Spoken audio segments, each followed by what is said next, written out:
The Shinkana exists. There are staggering implications inherent in that fact. The rational mind is forced to conclude that we have a substantial gap in our knowledge of the past, like an intricate jigsaw puzzle with some of the most essential pieces missing. Someone is holding those missing pieces, and I believe has been quietly assembling them behind the very convenient facade of conventional archaeology, blinded as it is by the deceptive doctrines of Darwinism and the evolution of species. The question is, to what end?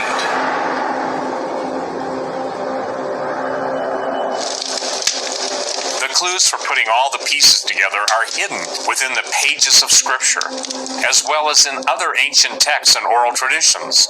Solomon said that it is the glory of God to conceal a thing, but the honor of kings is to search out a matter. Everything that has been hidden is now being revealed to those who are willing to search for the answers. The answers to the enigmas of prehistory are there, right in front of our eyes. But we have to be willing to relinquish our preconceived notions about the past and free our minds from the fetters of academic propaganda. We know that the Watchers descended to the earth in the age before the flood. Those fallen angels who kept not their first estate and are bound in chains of darkness, as plainly stated in the book of Jude and 2 Peter.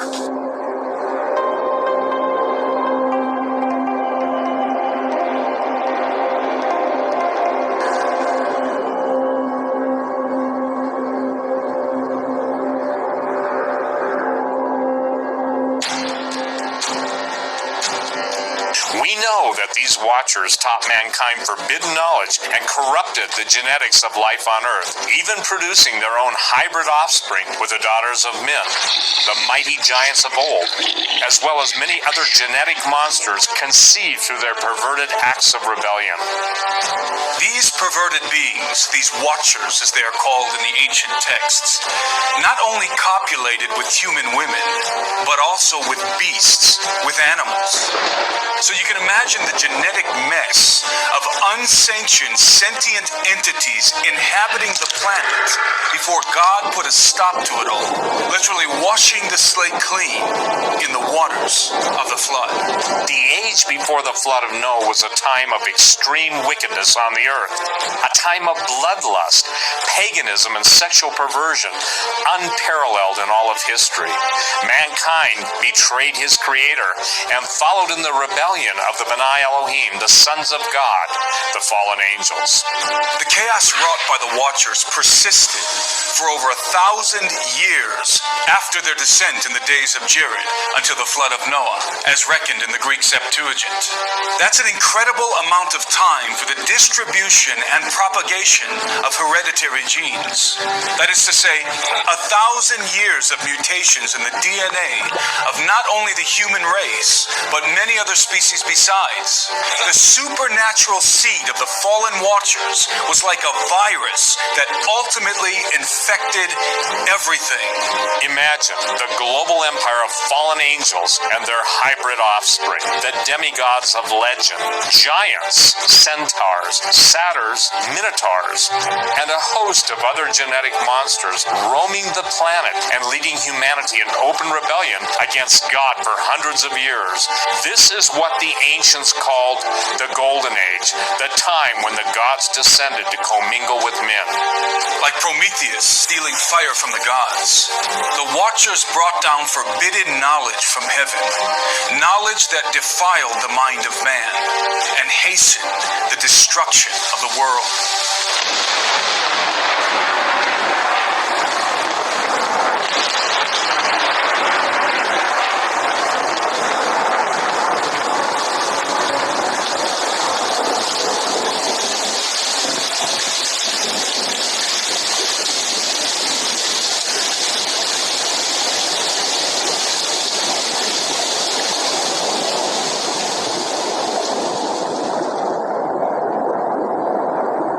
The cataclysmic flood of Noah utterly annihilated the old world. It It swept away its inhabitants and swept clean the artifacts of their civilization, their knowledge, and their technology. The only remaining vestiges of that age of corruption, the so-called Golden Age, are the megaliths.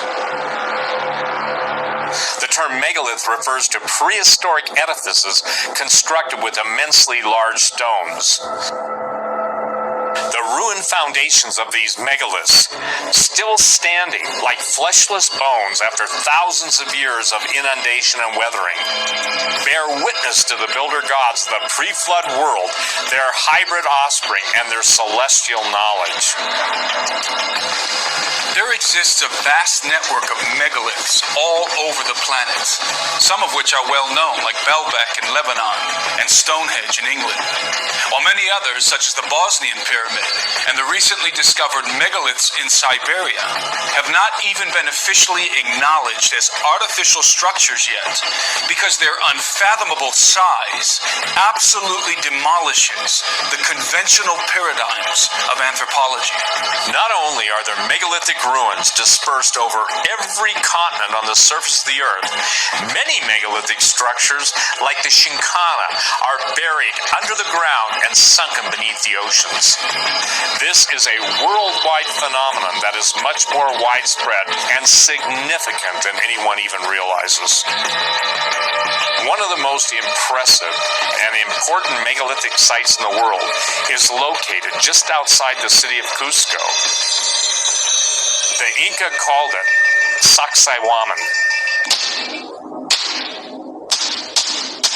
The first thing that you need to know about Sacsayhuaman, before formulating any conjectures concerning its construction or its builders, is that what you are seeing is literally only the tip of the iceberg.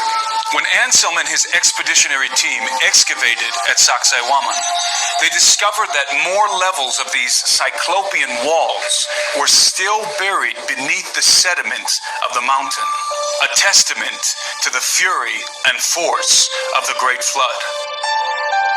The fact is that only 10 to 15% of this enormous megalithic complex has been unearthed, and what remains above ground today is much less than what was present centuries ago, before the Spaniards dynamited and dismantled the higher segments of the walls for the construction of their own villas and cathedrals in the city of Cusco.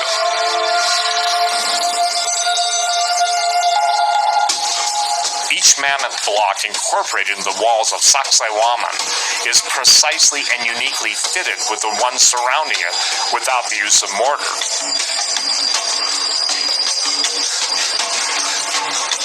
Some of these polygonal blocks weigh over 300 tons and stand over 20 feet tall. The quarry from which they are believed to have been extracted is over 20 miles away. Inca legend records that the walls of Sacsayhuaman were built by giants. The first Spaniards to lay eyes on these walls also believed that they could not have been built with human hands, and that they must have been the work of enchantment or demons. If there was ever an example of an ancient construction that appears to have been built by giants, it's here in Sacsayhuaman. These massive stones have been fit so perfectly together that you can't even slip a piece of paper between them. This is incredible masonry beyond the capability of mere human beings, in my opinion. The official narrative concerning the walls of Sacsayhuaman is that the Inca constructed them using ropes, ramps, and soft metal chisels, employing many thousands of workers for many decades, which is not only ridiculous, but also impossible for numerous reasons. During the course of its excavations, Anselm P. Rambla uncovered proof that earlier civilizations had occupied Sacsayhuaman long before the rise of the Incan Empire. Although the Inca did not build the walls of Sacsayhuaman or any of the megaliths found throughout their empire, they did make use of them. Fortifications and towers devised by Incan masons were raised right on top of impregnable pre-flood foundations. The workmanship of the Inca sticks out like a sore thumb and represents a level of technology consistent with a Bronze Age civilization. The mighty Cyclopean walls of Sacsayhuaman don't stand alone in Cusco. At one time, the entire city was a megalithic metropolis.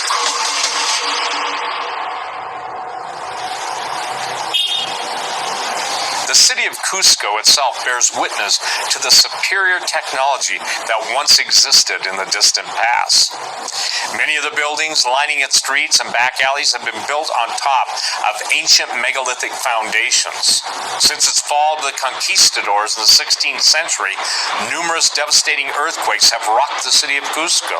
In every case, the walls of the cathedrals and villas built by the Spaniards came crumbling down, but the pre-flood Cyclopean walls stood fast. Megaliths aren't just big, they're geometrically precise, intentionally and ingeniously devised to withstand extreme seismic activity. This is a kind of master masonry from the prehistoric past, far surpassing anything we can build with stone today. The difference between the two walls here in this one street in Cusco is astounding. This is the original construction. If you look straight down it, you'll see that it's straight. It's very well constructed, and it's leaning in a little bit, and they built these walls like this so that they could withstand earthquakes.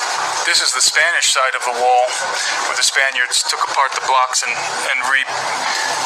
reconstructed them here, and you can see that they used a lot of concrete.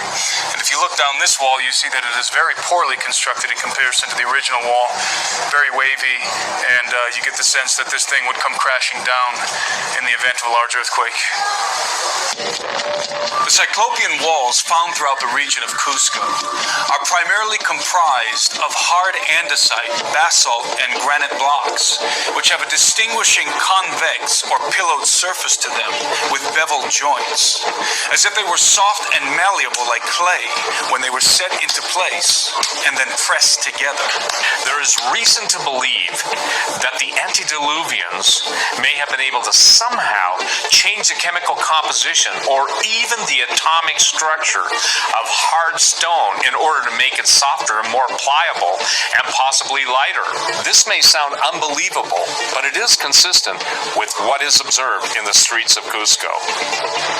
It appears that these two large boulders have been set on top of this rock here, while this rock was not entirely hard. In other words, this rock would have been soft, and these heavy rocks would have been placed on top of it, and they would have literally squished down into this rock on the bottom, and that is exactly what appears to have happened here.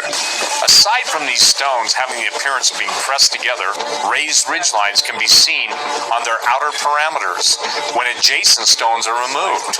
This is yet another indication that these blocks may not have been carved, but set into place like lumps of clay where they molded into one another as they hardened. It is apparent to anyone willing to think outside of the very limited parameters of conventional archaeology that the Cyclopean walls in Cusco represent in themselves a lost age of profound scientific knowledge and advanced technology. It is also apparent that neither the Inca nor any of the cultures they conquered were in possession of that knowledge.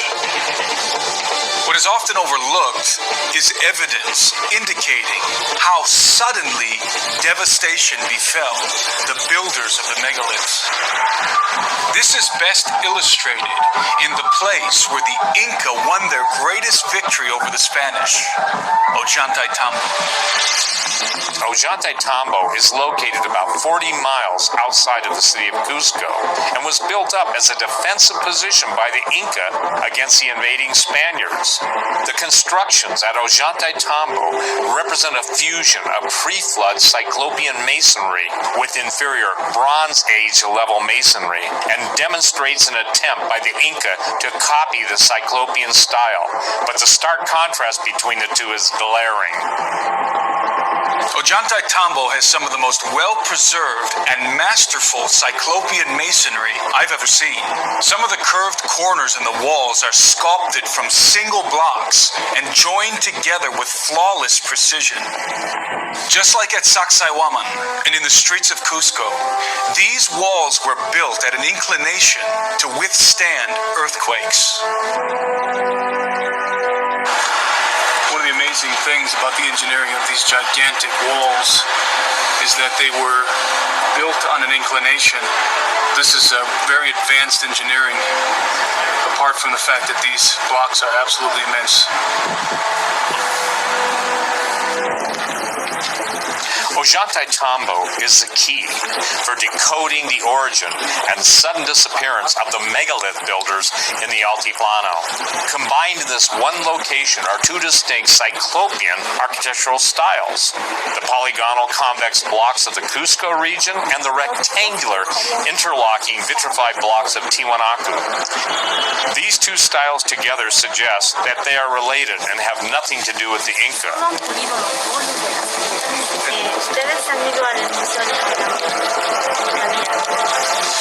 Located at the summit of the constructions are some of the largest standing Tiwanaku-style blocks ever discovered.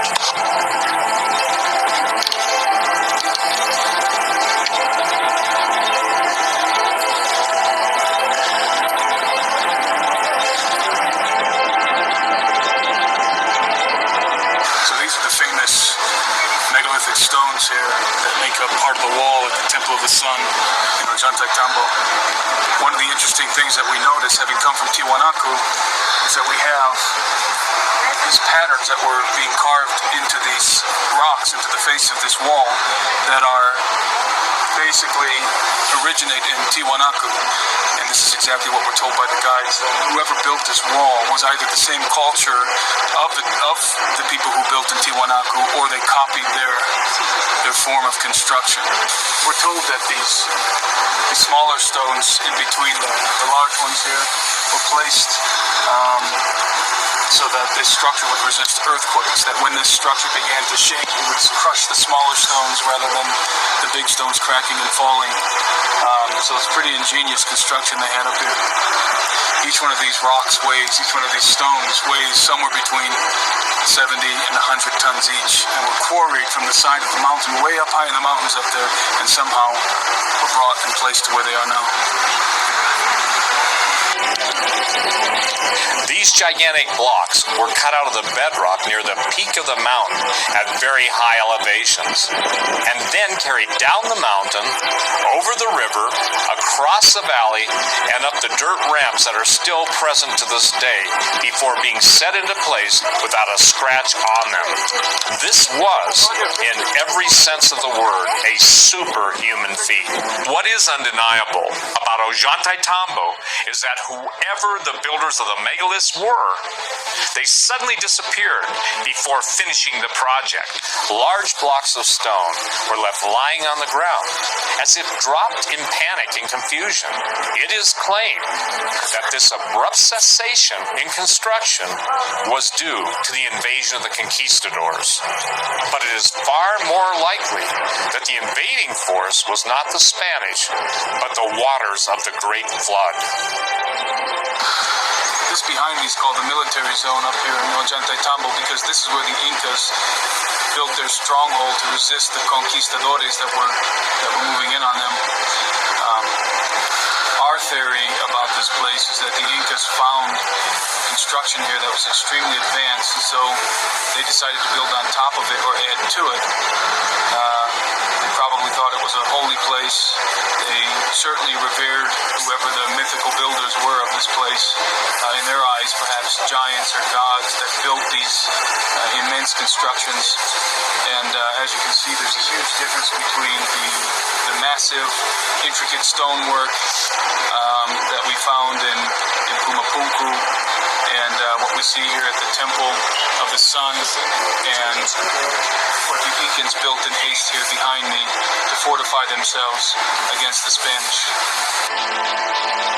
Ollantaytambo is perhaps the best illustration on earth of how post-flood cultures attempted to copy and emulate the works of the gods who lived in the age of corruption before the flood. As fascinating and far-reaching as its implications are, Cusco is but a microcosm of a much larger reality existent on a global scale, pertaining not only to the phenomenon of the megaliths and the sudden disappearance of their builders,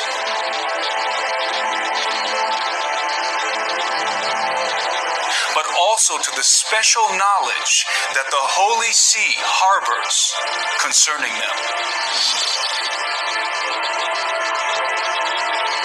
In order to verify this reality, we had to travel to another hemisphere where the same dynamics of those present in Cusco could be observed. Somewhere a little closer to the axis of papal power.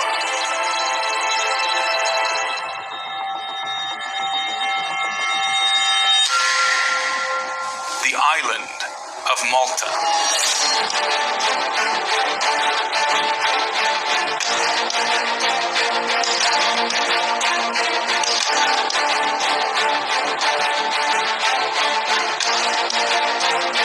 Located in the Mediterranean, roughly 50 miles south of Sicily and 200 miles north of Tripoli, the island of Malta is one of the world's smallest and most densely populated countries. Though the landmass of the island measures just over 120 square miles, its vistas are rich with variety and history.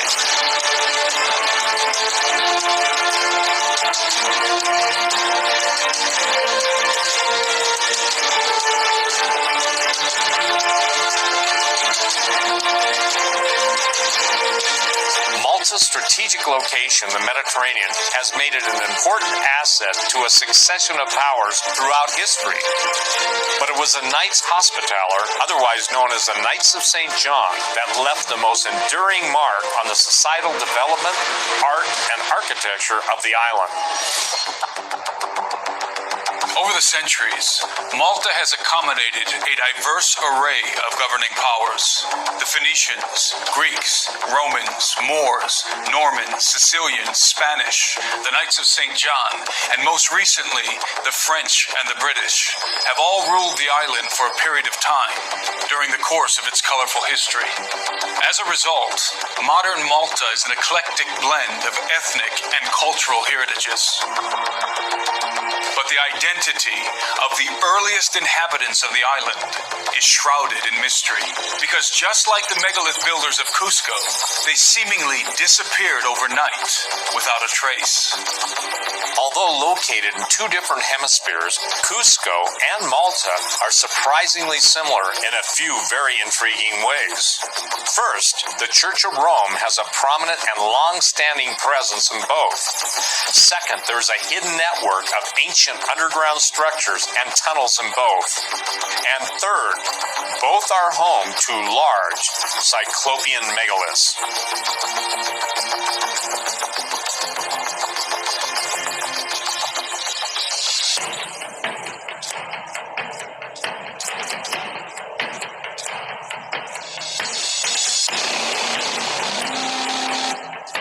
Megaliths in Malta are said to be the oldest freestanding structures on Earth. Some of these structures were built to the same scale as the walls of Sacsayhuaman in Cusco and display many of the same engineering techniques.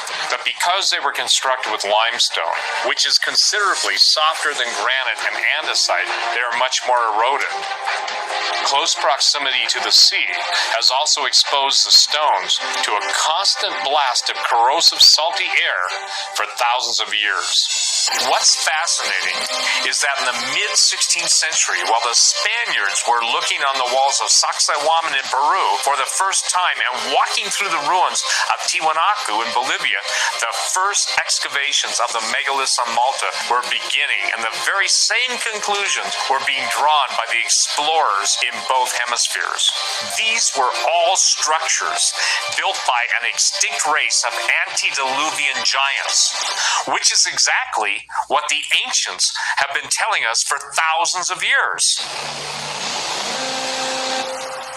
The ancients believed that the megaliths found on the islands of Malta were built by a race of giants. In fact, here at the Gigantea temples on the island of Gozo, close to the mainland island of Malta, there's this UNESCO sign that says the name Gigantea derives from the word Gigant, Maltese for giant, as Gozatins used to believe the temples were built by a race of giants. We're in the Interpretation Center at Gigantea and Gozo, where you have a number of legends from all over the world displayed here, including Stonehenge, which the ancients thought was built by Merlin, but not alone. He had help from giants to shift those huge blocks of stone. Here in Gozo, Gigantea, which comes from the word giant, the place of giants, was actually built this time not by a man or Merlin, but by a woman who had a child and would carry the child along with her on her jobs carrying huge blocks of stone. Incidentally, her name was Samsuna, which is probably a reference to the biblical Samson, Samsun in Maltese. So we even know her name. The ancients often encrypted secret knowledge in the form of myths that were easily remembered and passed down from one generation to the next. Gigantea was obviously not built by a single giant woman, but the details of the story provide clues to the true identity and nature of the builders. The most obvious clue is her name, Samson, which indicates supernatural strength.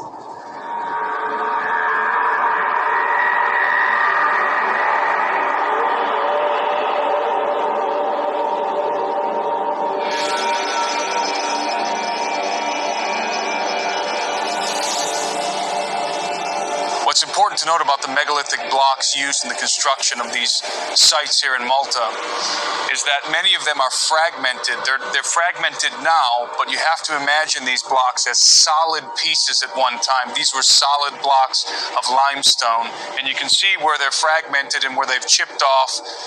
Those aren't separate blocks. These were solid one-piece blocks that were used as the material for building in these structures. Looking at this temple complex, I'm reminded of the walls of Sacsayhuaman in Peru, which are very, very similar to this structure here, to what we see in this structure here. If this were not limestone, if this were andesite, or if this were a harder stone, they would probably be very smooth and fit together so tightly that you couldn't pass a blade between them, just like we see in Peru.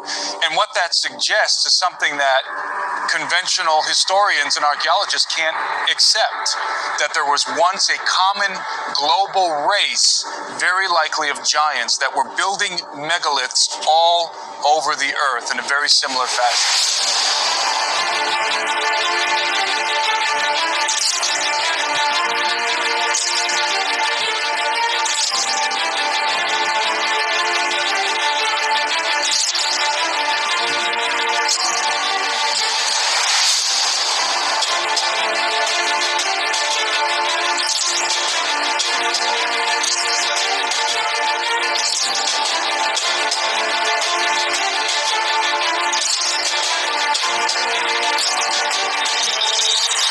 As in every case around the world, after the megalith builders disappeared from Malta, consecutive cultures of lesser technological skill occupied the vacant edifices they left behind and attempted to repair them using smaller stones, usually held together with mortar.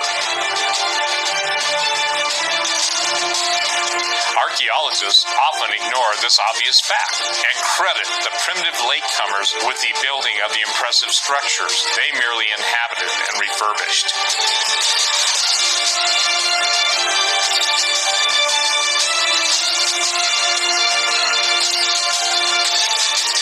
A Aside from the monumental task of cutting, carrying, and lifting the massive stones into place, these ancient master builders were also assembling them into circular dome configurations, which requires an extremely high degree of mathematical precision and is much more difficult to accomplish than building traditional square or rectangular structures.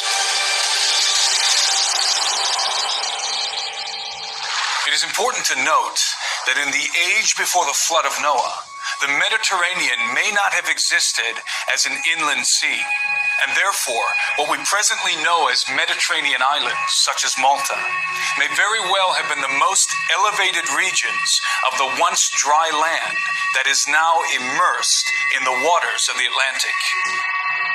In light of this plausible contingency, we should not view the megaliths on the island of Malta as an isolated phenomenon.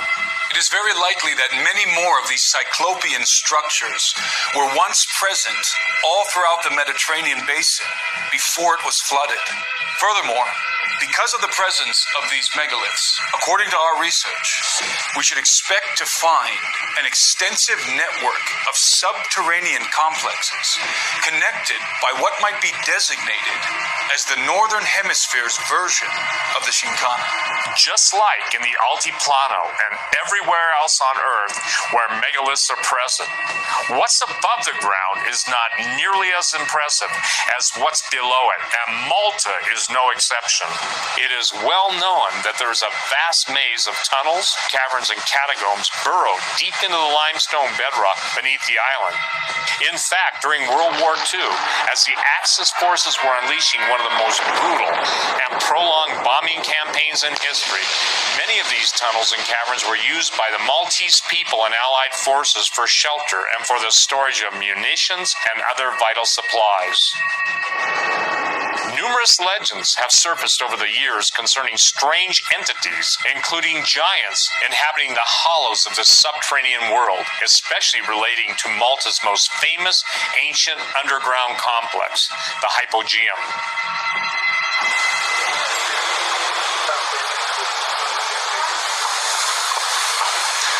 Ready to go into the Hypogeum, which is a very famous underground tunnel system. More than a tunnel system, it's underground chambers that represent what's on the surface here in Malta. The megaliths that are on the surface, the same sort of chambers and megalithic architecture was carved out of the limestone in the ground. So this is the entrance to the Hypogeum. It's just basically under the street, underneath the buildings. The Hypogeum is a multi-level underground complex that was carved entirely out of solid rock. It was discovered by accident in 1902 when workers digging a well broke through its upper level. The trilithon doorways and dome-like chambers of the complex mirror the cyclopean architecture of the megaliths on the surface and demonstrate a highly advanced level of engineering skill. It is estimated that over 2,000 tons of stone was removed to create its subterranean chambers. The most famous of these chambers is known as the Oracle Room because of its unique acoustic properties. Any sound generated in the Oracle Room is carried throughout the entire complex and vibrates through the walls.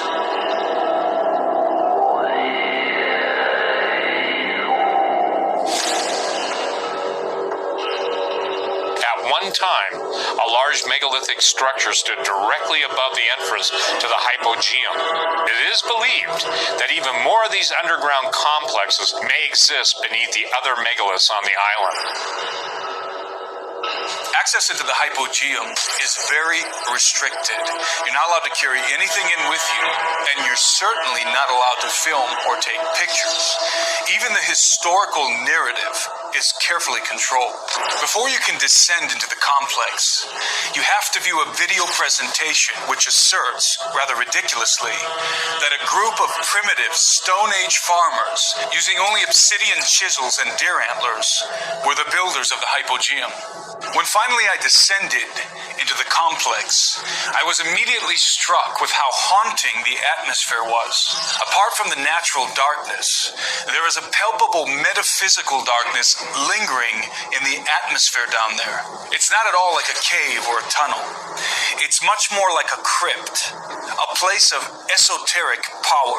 When its chambers were first opened in 1903, the bones of 7,000 human beings were discovered inside the hypogeum. Among the bones were some very unusual skeletons, at least 6 of which had strangely shaped elongated skulls. All of the bones were eventually removed from the hypogeum and placed in storage, and the 6 elongated skulls were put on public display in a museum in Malta's capital of Valletta until 1985, when they mysteriously disappeared along with many of the other bones. Elongated skulls have been discovered all over the earth.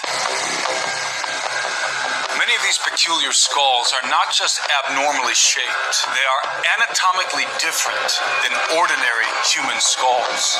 The official policy concerning them is that every single one, and there are thousands, is merely the result of artificial cranial deformation, such as cradle headboarding and binding, which is still common among diverse indigenous groups around the world. Whereas artificial cranial deformation is definitely capable of molding the cranium into conical forms, it does not add additional mass to the skull. It only reshapes it. However, many of the most pronounced elongated skulls are much larger and heavier than ordinary human skulls and possess more cranial capacity, which in layman's terms means more brains. These phenotypic distinctions are very likely the expression of genetic deviation. In other words, these skulls may have belonged to a divergent human-like species. The implications of such a staggering proposition are astronomical and, frankly, dangerous to the Darwinian establishment, which rejects any proposition that challenges their codified doctrine. However, it is a fact that newborn babies, as well as fetuses possessing elongated skulls, have been discovered and documented on various occasions, which signifies that a genetic component is involved in at least some of these specimens. The elongated skull phenomenon is not a new discovery. Archaeologists have known about it for centuries.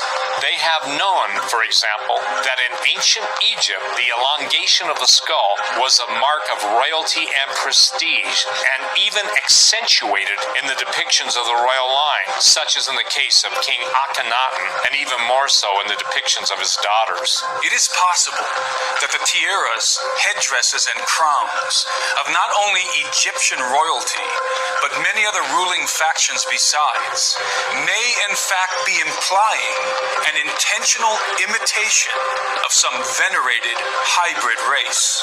It is logical in my mind to conclude that all of these many diverse and unacquainted cultures around the world were artificially elongating their skulls as an act of veneration to emulate the gods, or the offspring of the gods, the hybrid bloodline, so to speak. The Bible plainly tells us that non-human hybrid entities exist in the world even after the flood of Noah. Aside from the giants, the Rephaim that we encounter on numerous occasions throughout the scripture, strange human-animal hybrid creatures also appear, such as the lion-like men of Moab mentioned in the book of 2 Samuel. These hybrids were genetically alien to the human race, and I believe that some of them still lurk in the remote places of the earth, including the underground labyrinth beneath Malta. Sightings of both giant and pygmy creatures have been reported in the tunnels and caverns under the island, and more than a few people have gone missing while exploring them, including a class of students along with their teachers. In August of 1940, National Geographic magazine featured an article entitled "Wanderers Awheel in Malta." The article detailed the underground world that honeycombed the bedrock of the island and states that the government had to close the entrances to the tunnels after school children and their teachers became lost in the labyrinth while on a study tour and never returned. Years ago, one could walk underground from one end of Malta to the other, but all entrances were closed by the government because of tragedy. On a sightseeing trip comparable to a nature study tour in our own schools, a number of elementary school children and their teachers descended into the tunneled maze and did not return. For weeks, mothers declared that they had heard wailing and screaming from underground, but numerous excavations and searching parties brought no trace of the lost souls. After 3 weeks, they were finally given up for dead. We can only guess what happened to these children and their teachers, but I know from military sources that very evil and frightening entities are still routinely encountered under the earth. And as one general informed me, his special operations teams go down into the bowels of the earth to kill the things that go bump in the night. The similarities between Malta and Cusco are extraordinary. The megaliths, the secret subterranean world, missing artifacts, and at the center of it all, the Church of Rome. It is well known that Jesuit priests, along with other church clergy and affiliates, were the primary excavators of the megaliths on the island, including the hypogeum. It is also well known that not all of their discoveries were made public. At least one of the cathedrals in Malta was intentionally raised over the foundations of an important megalithic construction, which is rumored to have another hypogeum-like complex buried beneath it. We're in Shokia, one of the larger villages of Gozo, with the parish church right behind me. Well, around 100 years ago, there was a Jesuit priest excavating. His name was Manuel Magri. He was one of our foremost amateur archaeologists, but he was doing the job on scientific lines. He excavated the hypogeum in Malta. He did Shokia Temple as well. We still have the report in the museums department. And Shokia Temple is now disappeared. You cannot see it. The church that you see behind me, the Catholic parish church of the village, is built over the site of Shokia Neolithic Temple, which is now all completely gone. The Catholic Church often built its churches on top of previous pagan temples or other religious structures, or on ley lines. In this case, Shokia's parish church, finished in the 1950s, is actually built on top.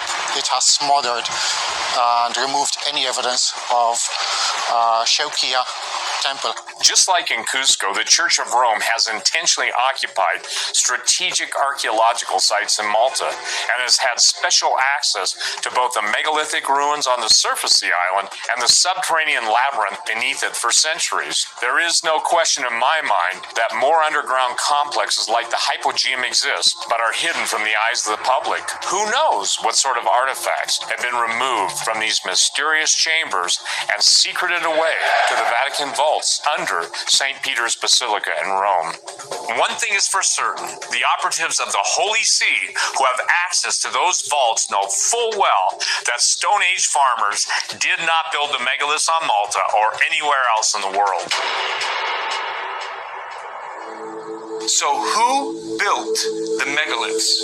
This is the elusive question that vexes everyone. Even some of the university-trained archaeologists with whom I've spoken admit privately that Stone Age and Bronze Age civilizations simply were not in possession of the knowledge or the tools to construct these cyclopean edifices. And not only construct them, but perfectly align them with specific constellations of stars based on precise astrological calibrations.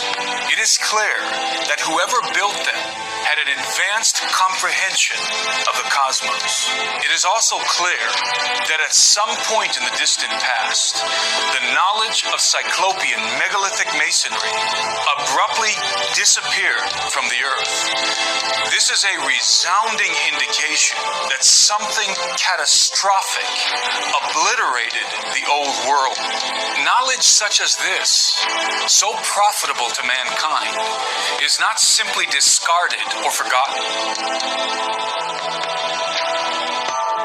Surely this superior and universal building technique that not only withstands extreme seismic convulsions, but also survives the tempests of time, would have been worthy of preservation and further developed by consecutive civilizations. The question of who exactly built the megaliths is much less relevant than the question of when they were built, and it is our contention that they belonged to that empire of the gods, which was decimated in the waters of the Great Flood. So in other words, they were constructed during a time when not only giants walked the earth, but a host of other hybrid sentient entities, all utilizing the forbidden knowledge of the Watchers. Malta holds many more mysteries than we had time to thoroughly explore. The famous cart ruts engraved into the bedrock all over the island are an enigma in themselves and could provide proof of prehistoric machine technology that may have been used in the transportation of large stones. We know that many of the megaliths were once covered beneath layers of sediment. We can only wonder how many more are still buried under the soils of the landscape or sunken under the waters of the Mediterranean. The island of Malta has provided us with another piece of the puzzle concerning the true legends of our forbidden prehistoric past. The Sumerians, the Babylonians, the Egyptians, the Phoenicians, the Hebrews, the Indians, the Chinese, Japanese, and Tibetans, the Greeks, the Romans, the Inca, Aztec, and Maya, as well as hundreds of other cultures besides, all record in song, verse, sacred script, and oral tradition a time long ago when the gods descended from heaven to dwell among men and mingle their seed with the human race until a great cataclysm destroyed their world. Many of these ancient records also prophesy a time when the gods will return to resurrect their empire and reinsert themselves into the human genome.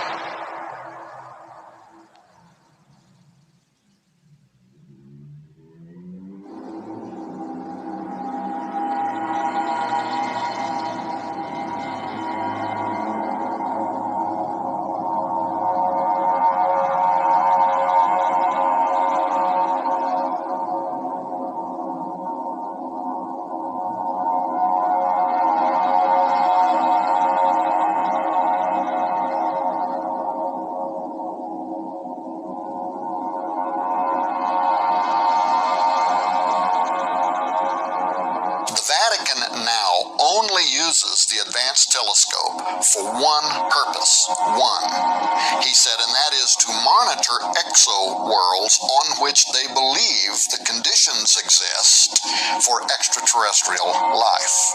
Now, that might have been a real tell about what it is they're watching on the top of that mountain that they think might be approaching the Earth, as Malachi Martin said.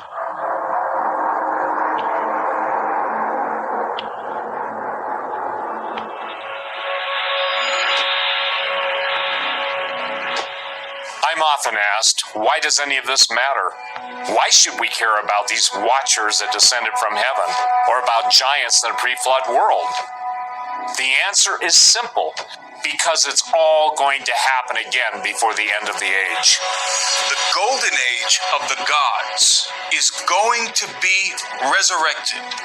This is the end game for the Luciferian elite, their golden dawn. A great deception is brewing.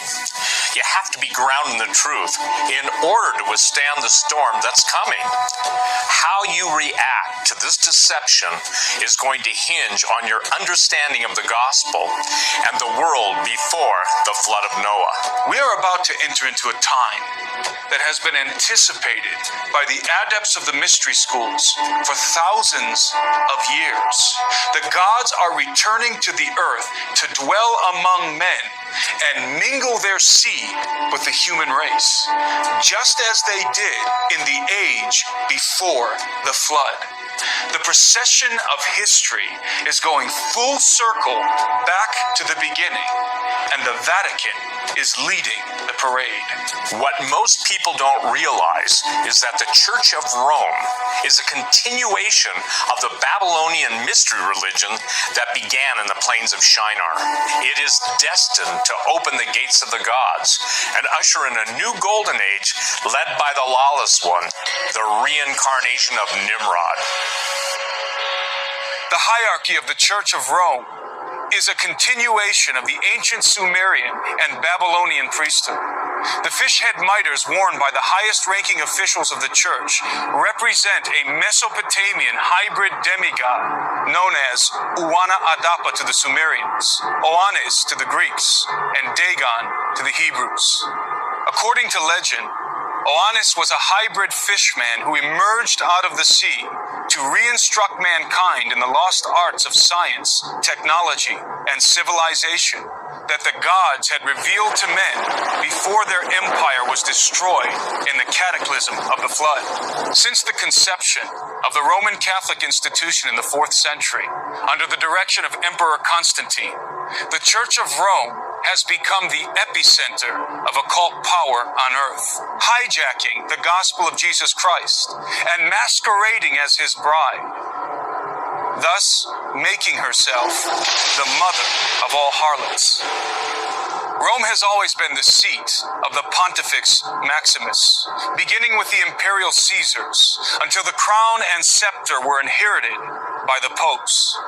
Pontifex Maximus literally means greatest bridge builder, which is a fitting title for the pagan high priest, the mediator between the gods and mortal men.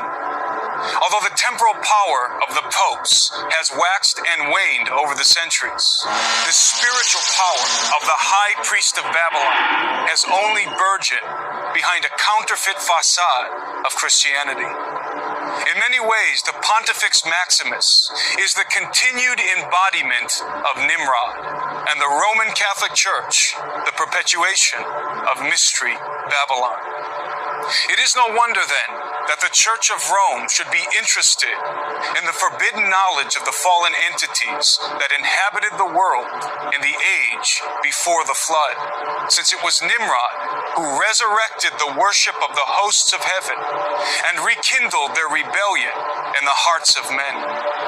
Controlling such knowledge has always been the prerogative of the Luciferian elite.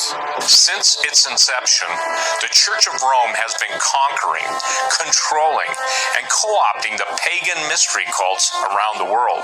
In the city of Rome, some of the most iconic Catholic monuments are marked by obelisks taken from the pagan temples of Egypt. On a practical level, this was done to flaunt the dominance and preeminence of the Catholic Church over all other religions. But on an esoteric level, it was a sign that the pagan mysteries were being assimilated under one supreme authority, the Holy See. Illustrating this fact is a pantheon, once the greatest temple of the ancient Romans, dedicated to all their pagan gods. Now it is a basilica of the Catholic Church, converted by Pope Boniface IV and consecrated to Saint Mary and the Martyrs. In other words, the pantheistic religion of Rome was co-opted by the popes, and the pagan gods of the Romans were merely replaced by the saints and martyrs of the Holy Roman Church. At the end of the day, it's the same idolatrous religion, but with new names and faces. The Roman pantheon is a great example of how the Church of Rome, the Roman Catholic Church, co-opts the pagan religions of the cultures that they conquer, and they inherited the pagan religion of the Roman Empire. And what was once the Roman pantheon, the various deities, Roman deities, is now a basilica that belongs to the Vatican. The obelisk represents the phallus of the Egyptian deity Osiris. Osiris himself is symbolic of the Watchers who descended from heaven and taught mankind forbidden knowledge. In myth, Osiris was killed by another god, and his body was torn into 14 pieces, which were scattered all over the earth. In order to resurrect Osiris from the dead, his dismembered body had to be reassembled. Eventually, 13 of the 14 pieces were recovered by his wife, the goddess Isis, but the 14th piece, the phallus, was never found, so Isis fashioned an artificial golden phallus to replace it. After assembling the 13 pieces together with the golden phallus, Isis raised Osiris from the dead. The great work of the mystery schools is to recover the lost knowledge of the gods and resurrect their empire, the Golden Age. The phallus of Osiris, the obelisk, is a sign of defiance against the Lord and allegiance to the fallen angels.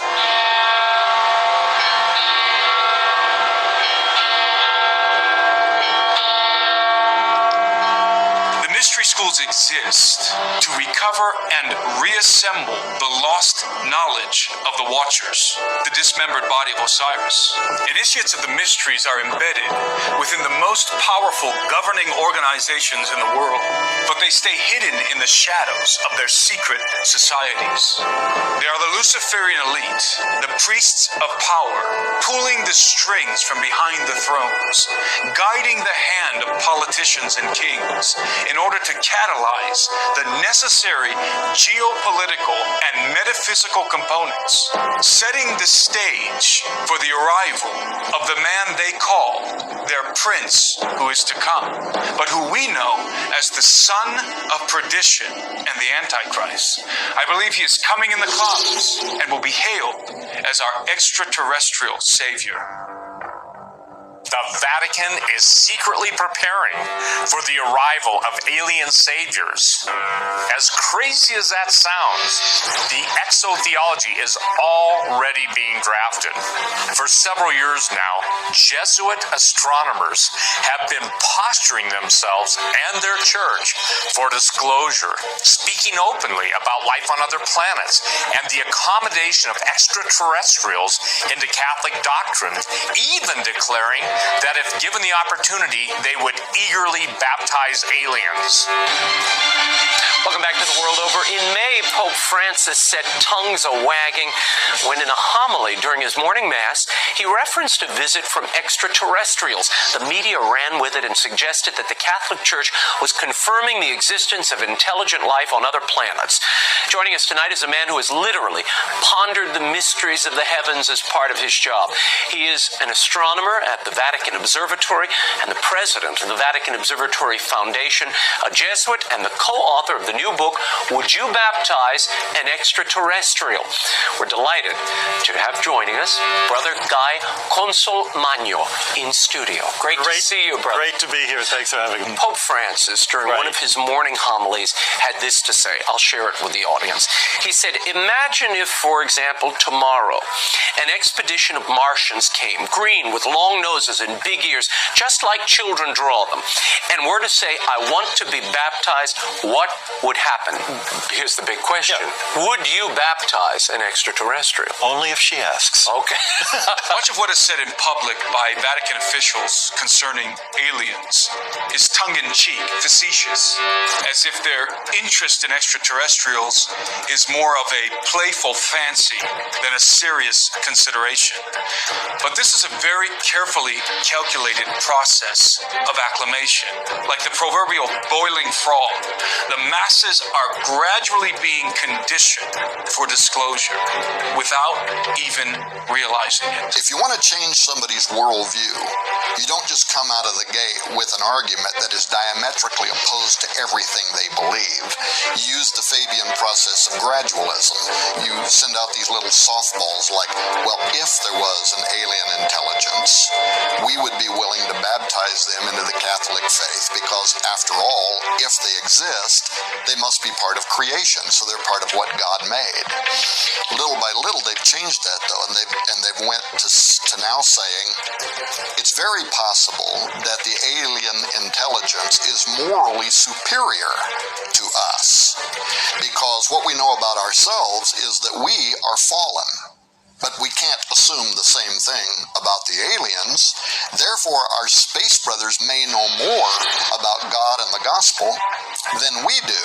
Therefore, they will be coming here to baptize us into a better understanding of the Godhead. It won't be us baptizing them. So the language has continued to change. Eventually, they're going to claim that Jesus was an extraterrestrial and that life was seated on this planet by a superior race of beings thousands of years ago.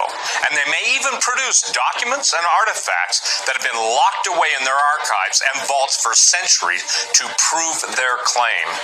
We're talking about the greatest deception in history, and many Christians are going to fall for it because it will be so cunningly integrated into a biblical context and backed up with physical evidence. What we know is that right now, some of the Opus Dei level theologians at the Pontifical Academy in Rome, as well as the Pope's University in Rome, are working on doctrine that very specifically has to do with religious information of an extraterrestrial source and what the impact of that might be on faith on Earth. For instance, Father Giuseppe Tanzaloniti is an Opus Dei level theologian. He works at the Pontifical University, the Pope's University in Rome.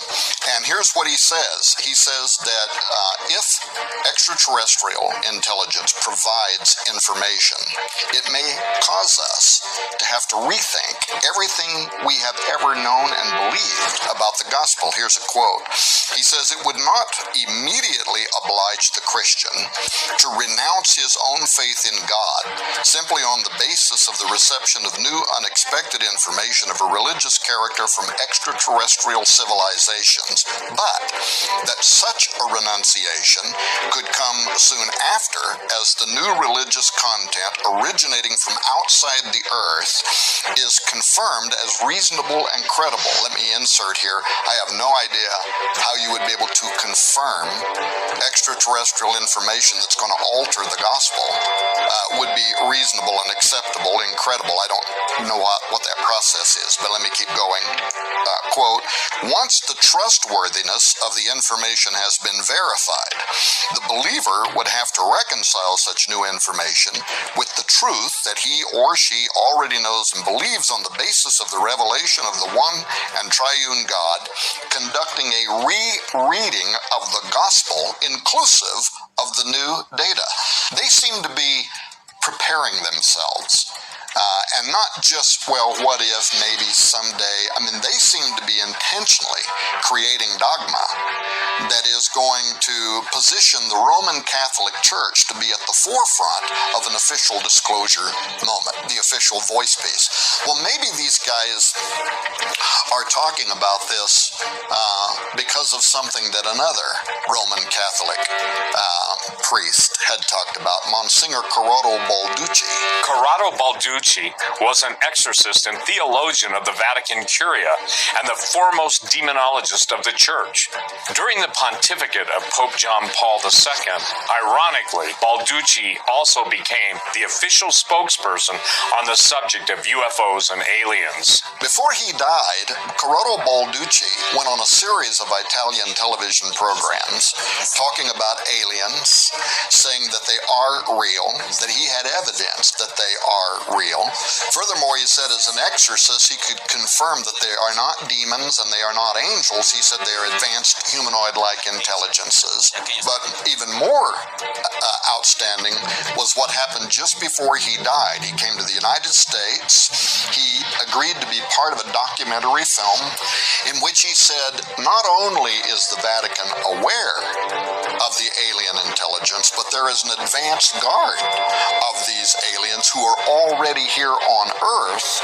And he said the Vatican is using their embassies from around the world both to study and survey the alien agenda, but also participating with them. What is little known about Balducci is that he had a very mysterious and close collaboration for many years with a man who is considered to be one of the founding fathers of the ancient astronaut theory, Zecharia Sitchin. Sitchin is most famous for his interpretation of ancient Mesopotamian texts and symbolism, especially as it relates to the Sumerians. He believed that mankind had been genetically engineered by a superior race of giant extraterrestrials called the Anunnaki in Sumerian legend. According to Sitchin's interpretations, the Anunnaki spliced their own DNA with a primitive hominid species on Earth to create the human race. Sitchin further proposed that the Anunnaki had descended to the Earth from a rogue planet called Nibiru that follows an elliptical orbit in our solar system. He also contends that the Nephilim spoken about in the Bible, especially in Genesis 6, were in fact the Anunnaki.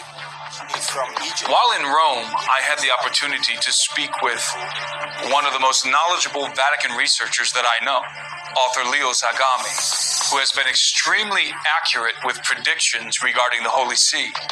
We were joined by famous Italian entrepreneur and longtime personal friend of the late Zecharia Sitchin, Gian Mario Ferramonti. I was especially interested in Corrado Balducci's relationship with Zecharia Sitchin. They know each other very well. They were in touch by phone and by writings. Sometimes they exchange strange documents in a box, and I was the one taking the box in New York and taking to the Vatican.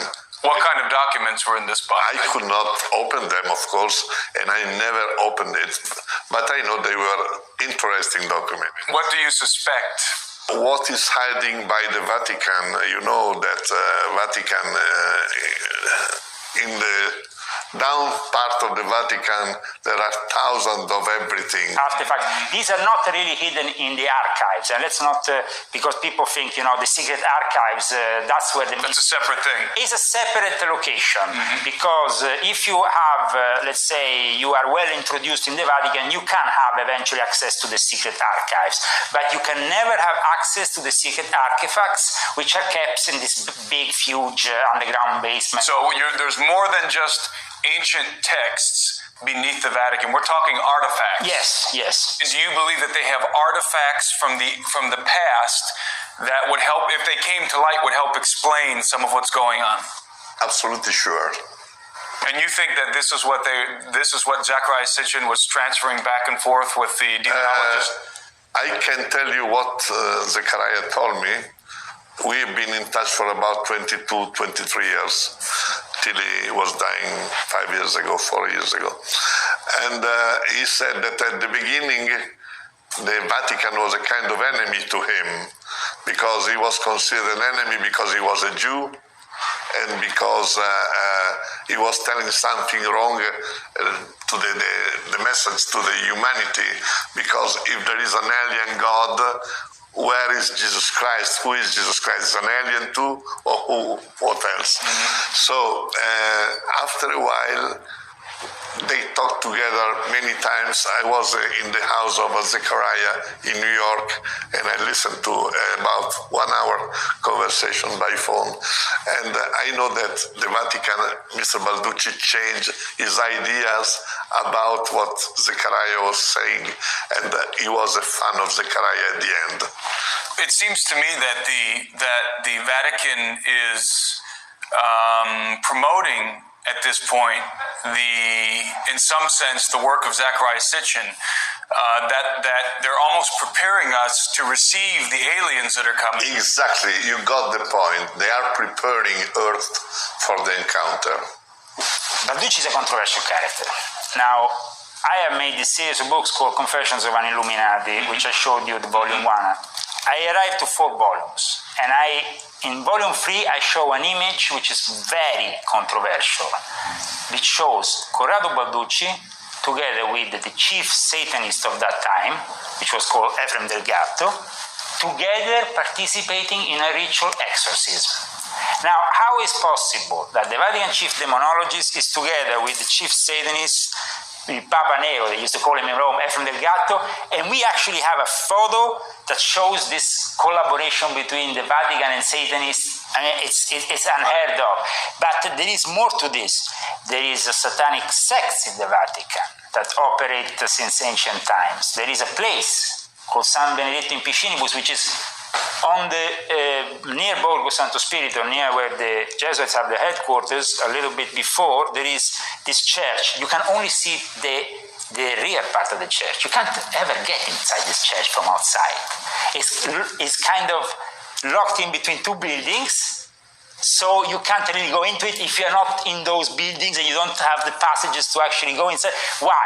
Because it's inside there that they do the most satanic rituals in the Vatican. So this is the mysterious church of San Benedetto in Piscinibus, where it's said that they conduct regularly satanic masses. As you see, this church doesn't really have an official entrance or anything. It's closed in between two big buildings. And it's right, the core of Vatican Satanism is right there. But is this Satanism or is this ancient paganism? Because we are talking here about ancient artifacts that predate Christianity. And these beliefs were not really cast out of Rome once the Vatican established itself.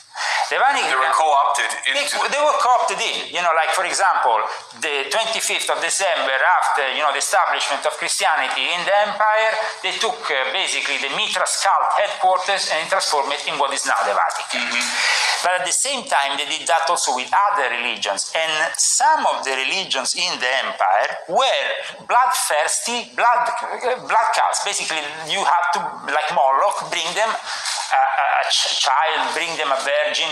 They were really bloodthirsty gods. And those cults never really went away. They simply went underground. So we have all this link going on in regards to the fact that Corrado Balducci, for some reason, he wanted to be also involved with Satanists linked directly, and the terms of this connection is for me really puzzling. I mean, what do you think about this connection? It's interesting to understand when you talk about Satanism, what is Satanism, who is Satan, is the same person with Lucifer or what?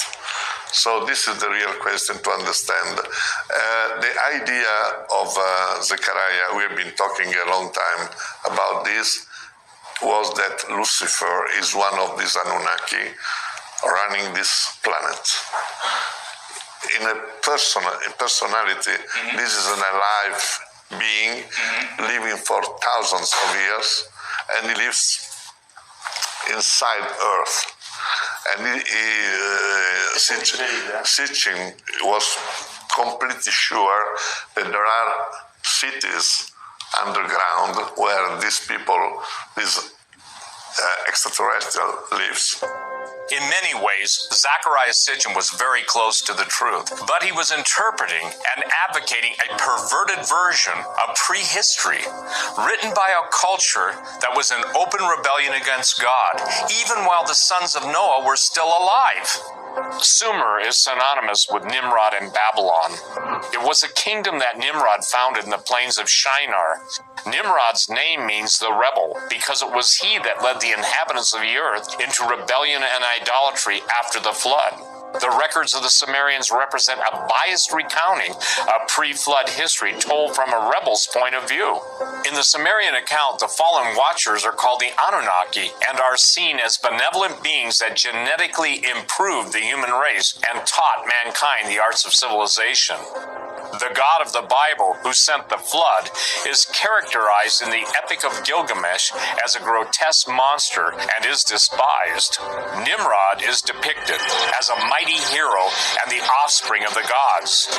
Even Lucifer is styled in regal form as Enki, the leader of the gods, the lord of the earth, and the master of the Abzu, the abyss. Enki is credited with the creation of the human race and with saving humanity from the flood. flood. His symbol was a snake, and he was known as the wisest of all beings. The ultimate act of rebellion by the Sumerians was the construction of the Tower of Babel. It was a boast of defiance against the Lord, who had sent the flood and destroyed the old world. Nimrod and his descendants knew that God had made a covenant with their father Noah, promising not to destroy the world in a flood again. So they mocked him and provoked him by worshiping the fallen angels, committing unbridled sin, and building a tower high enough to withstand another flood, daring God to break his word. But there was more to Nimrod and the Tower of Babel than rebellion and scorn. The Bible says that Nimrod began to be a Gibor, a mighty one in the earth. In the Septuagint, the Greek translation of the Old Testament, used by the apostles and the early church, the same verse literally states that Nimrod began to be a giant. Nimrod's apparent and mysterious transformation into a Gibor, a hybrid giant, was immediately followed by the building of the first empire. It is plausible that Nimrod was actually attempting to rebuild the desolated ruins of pre-flood cities in the plains of Shinar. One of the cities he built was called Babel, or Babylon, meaning Gate of the Gods, which would become the location of the infamous Tower of Babel.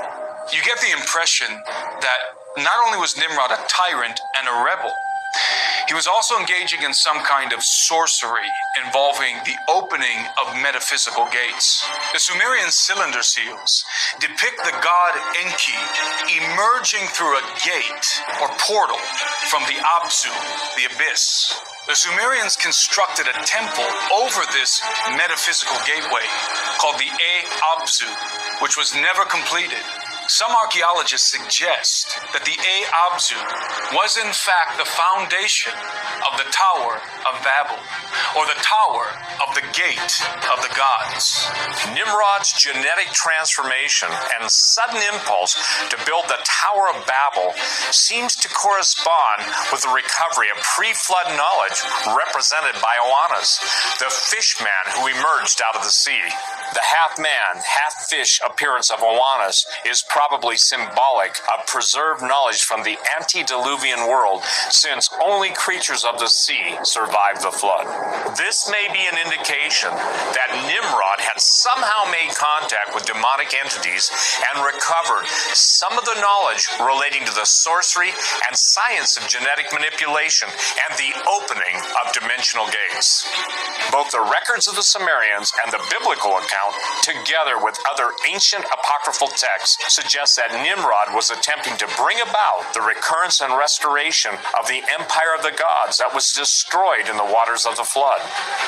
But something amazing happened.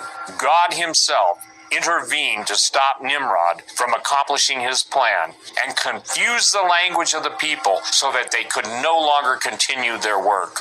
By confusing the language of the people, not only did God put a stop to the sorcerous activity in which they were engaged, he also ensured that the illicit knowledge of the Watchers they had apparently recovered was partitioned among the various groups of people that could no longer communicate with one another.